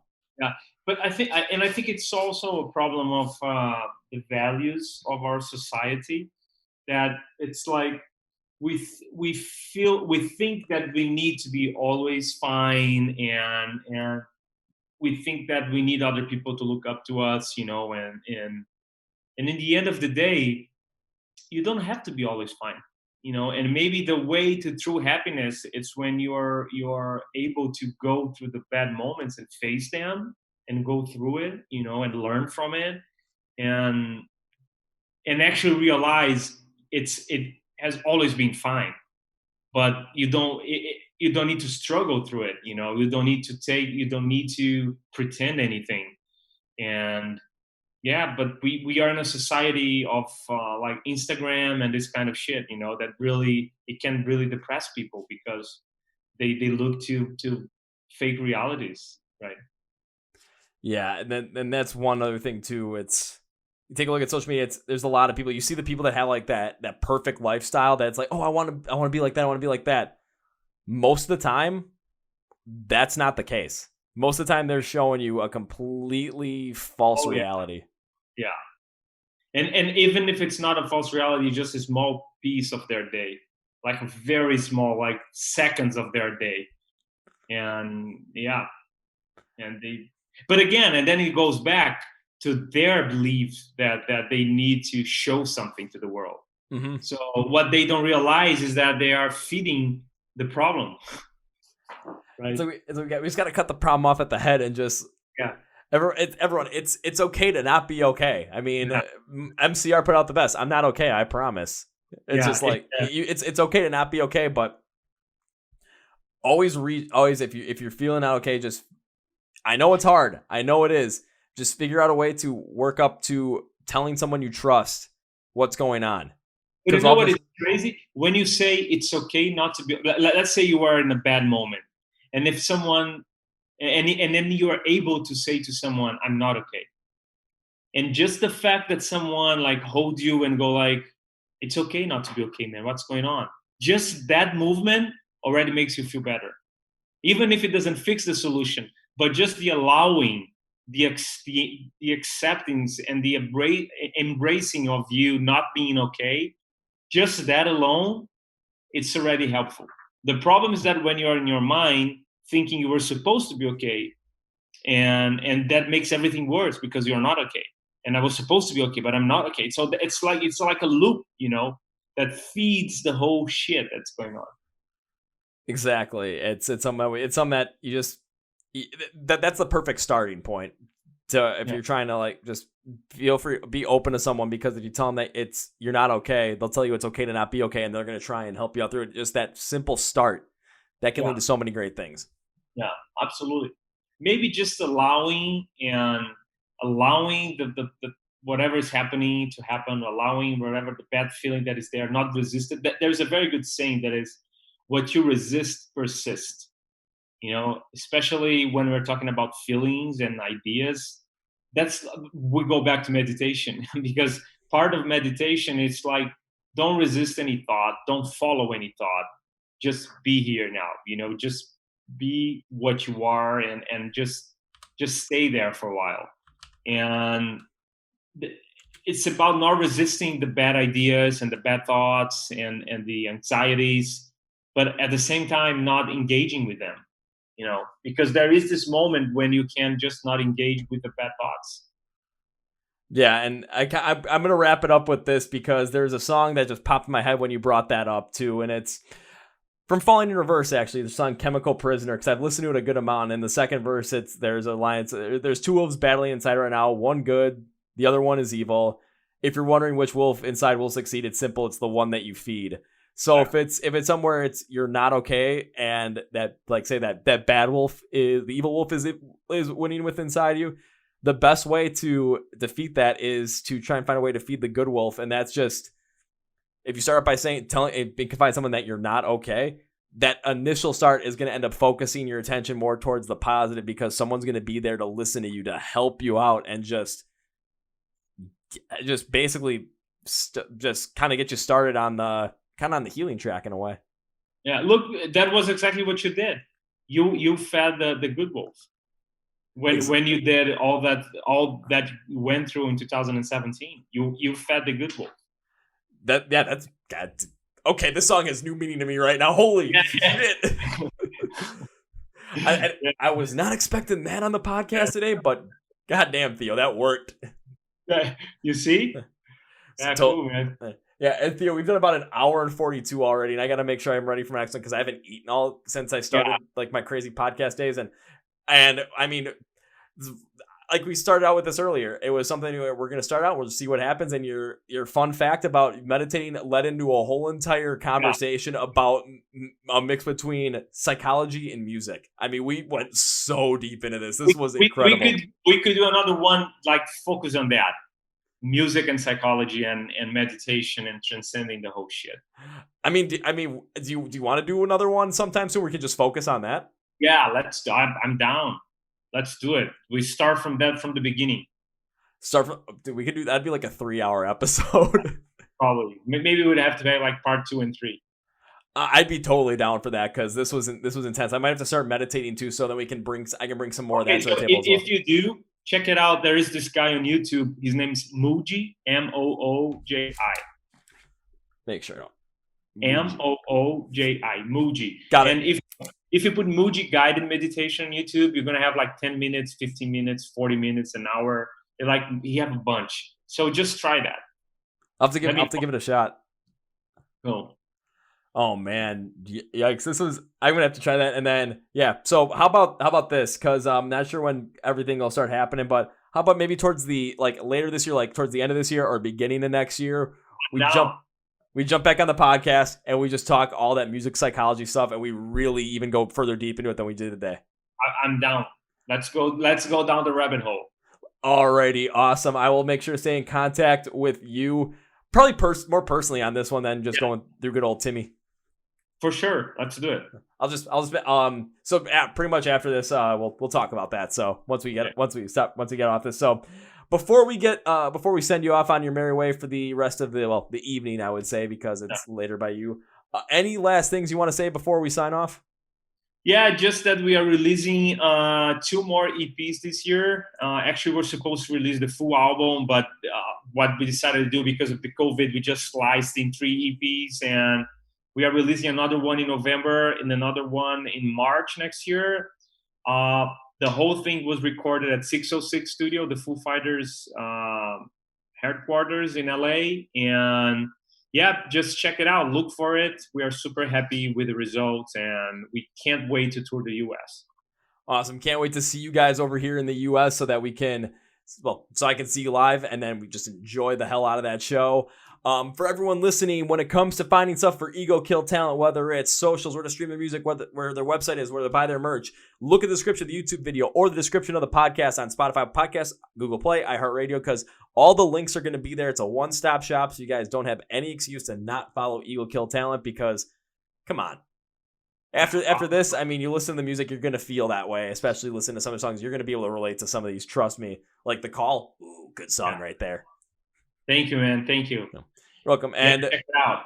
Oh, definitely, guys. Check it out. And then, Theo, because, now we got a plan to do another one of these podcasts, but really dive into deep in with music and psychology. And then when 2021 comes, hopefully you guys are touring the U.S. And if you guys come around Wisconsin, I got one question for you. Do you like beer? Yeah. Oh, man. All right. Let me go to my list, because I've got a list here for a specific reason, and I call it my list that says first round on me. Oh, okay, cool. Look at this. That was like our podcast. Yeah. So when first time I see you guys, again, first round's on me. Okay. Alrighty, awesome, Theo. Because we have those plans already. This is not a goodbye, so I'm gonna end this podcast with see you later. See you later. Whoa, folks, that was my interview with Theo of the band Ego Kill Talent. And is he come back in the podcast, we can go even deeper into music psychology? Oh, hell yeah. So, again, if you guys are going through any sort of problem, remember, it's okay not to be okay. And I know it's tough, but please, please, please, please, please, if you need help, just reach out to someone that you care about and someone that you know cares about you and just that you trust, and tell them that you're not okay.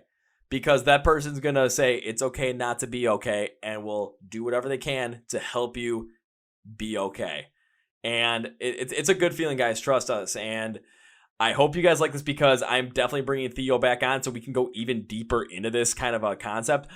Most likely end of this year, beginning of next year. I got his information down. Yes, they are on the first rounds on me list, and I am keeping with that. So that's me for me today, guys. Thank you guys for watching and listening to the Chord Progression Podcast. MSOTD rocks or rock and metal thrive. My name is Kevin, and you guys know how I end every single one of these episodes of the Big, Healthy, and Hearty. See ya! Yeah! Woo!